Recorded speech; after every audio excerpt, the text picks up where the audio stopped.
యాదాద్రి భువనగిరి జిల్లా అడ్డగూడూరు మండలం అజీంపేటలో జరిగిన దళితుడి హత్య కేసులో ఎస్సీ/ఎస్టీ కోర్టు సంచలన తీర్పు వెలువరించింది. 17 మందికి యావజ్జీవ శిక్ష విధిస్తూ తీర్పిచ్చింది.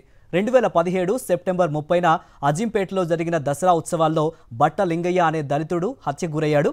ఘటనపై మృతుడి కొడుకు వెంకన్న ఫిర్యాదు చేయడంతో కేసు నమోదు చేశారు పోలీసులు. 8 ఏళ్ల పాటు విచారణ సాగింది. మొత్తం 18 మందిపై కేసు నమోదైంది. కేసులో A8గా ఉన్న జక్కుల భిక్షమయ్య చనిపోగా మిగతా 17 మందికి శిక్ష ఖరారు చేసింది కోర్టు.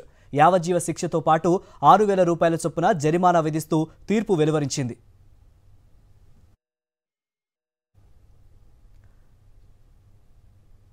ఇక ఈ అంశం గురించి మరిన్ని వివరాలు అశోక్ అందిస్తారు. అశోక్, చెప్పండి. 2017 యాదాద్రి భువనగిరి జిల్లా అడ్డగూడూరులో జరిగినటువంటి ఒక హత్య కేసుకు సంబంధించి ఈరోజు ఎస్సీ/ఎస్టీ కోర్టు అయితే సంచలన తీర్పునిచ్చినటువంటి పరిస్థితి ఉంది. మొత్తం 18 మందిలో ఒకరు చనిపోగా 17 మందికి కూడా యావజ్జీవ శిక్షను విధిస్తూ కూడా న్యాయమూర్తి అయితే తీర్పునిచ్చినటువంటి నేపథ్యంలోనే కుటుంబ సభ్యులు అయితే తీవ్ర స్థాయిలో కన్నీరు మున్నీరుగా వెలిపిస్తున్నటువంటి పరిస్థితి. ఒకసారి మాట్లాడదాం. చెప్పండి అమ్మా, అసలు ఏం జరిగింది? ఏందండి, మర్డర్ చేసింది ఎవరో కానీ అందరికి వేసిర్రు. అసలు మా నాన్న ఆ రోజు లేనే లేడు అక్కడ. మా నాన్నకు 4 ఆడపిల్లలం. అసలు ఎవరు చేశారు న్యాయం? మా నాన్నకు ఎట్లయినా మాకు న్యాయం కావాలండి. అన్యాయంగా మా నాన్న నిరికించాడు. అసలు మా నాన్న లేడాడా? ఇప్పుడు మమ్మల్ని ఎవరు చూసుకుంటారు? ఇంతమంది మా అమ్మ గది కష్టపడుతుంది. ఎట్లయినా మీరే మాకు న్యాయం జరిపించాలి. మేము ఎలా అయినా దీన్ని హైకోర్టు ఇంకా తీసుకెళ్తాం. అంటే ఆ రోజు మీ నాన్న లేరంటున్నారు కదా, పోలీసులతోటి అరెస్ట్ చేసిన సమయంలో మాట్లాడలేదా? జడ్జి నేమ్స్ రాసేసారు ఆల్రెడీ. వాళ్ళు అసలు ఉన్నారా లేరని సాక్ష్యాలు ఇట్లా సృష్టించిన అవసరం లేదు. అసలు సాక్ష్యాలే లేవు. అసలు మా నాన్న ఉండను ఆ రోజు. నేనే సాక్ష్యం. అసలు నేనే చెప్తొచ్చి మా నాన్న లేడు అసలు ఆ రోజు. నేను చెప్తా ఆ రోజు బాయ్కాట్ ఉంటే నేనే ఆ రోజు అన్నం తీసుకెళ్ళిన పని ఉంటే.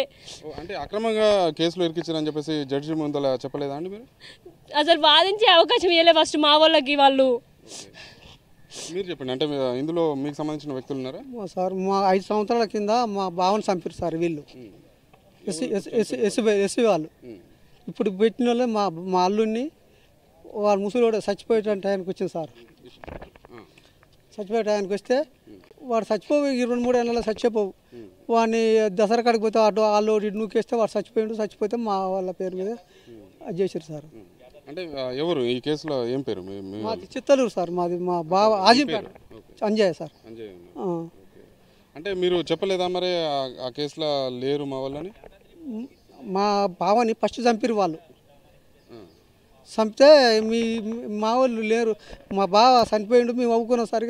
చచ్చినోడ రాడు సార్. మేము ఇబ్బంది పడ ఈ కేసులు బోసులు వాళ్ళు పెడతారని మీరు రాలేదు సార్. కేసు పెడితే వీళ్ళు దసరా కాడికి పోతే అన్ని అటు నూకుతాంలో వాడు ఊపిరి మెసలాక వాడు చచ్చిపోతే మా సమయాన మా బావ లేనే లేడు. ఆ సమయాన అసలు ఈడ ఉన్న 18 మందికి కూడా సంబంధమే లేదు. అసలు ఎందుకు మరి ఈ కేసు సంబంధం లేని వాళ్ళని ఎందుకు ఇరికించారు అంటున్నారు? ఎందుకు ఇరికించారు అంటే ఇటువరకు కేసు ఉందిగా వీళ్ళది. వీళ్ళ కేసు పోవాలంటే వీళ్ళని ఏదో ఒకటి చేయాలి అన్న ఉద్దేశంతో వీళ్ళు చేసిన కుట్ర ఇది.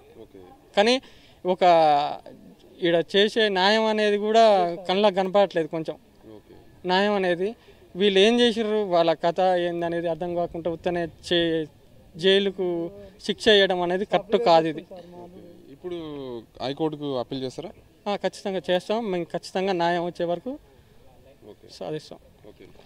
మొత్తంగా చూస్తే ఈ కోర్టులో సంబంధం లేని వ్యక్తులను ఇరికించిందని చెప్పేసి కూడా ప్రస్తుతం శిక్ష పడ్డటువంటి ఆ 17 మందికి సంబంధించినటువంటి కుటుంబ సభ్యులైతే ఆరోపిస్తున్నటువంటి పరిస్థితి ఉంది. మొత్తం ఈరోజు ఎస్సీ/ఎస్టీ కోర్టులో ఏదైతే శిక్ష పడ్డటువంటి కుటుంబ సభ్యులు ఖచ్చితంగా హైకోర్టుని ఆశ్రయిస్తామని చెప్పేసి కూడా చెప్తున్నారు. ఖచ్చితంగా న్యాయం చేసే విధంగా కూడా న్యాయస్థానాలు ఆలోచన చేయాలని చెప్పేసి కూడా వాళ్ళైతే విజ్ఞప్తి చేస్తున్నారు.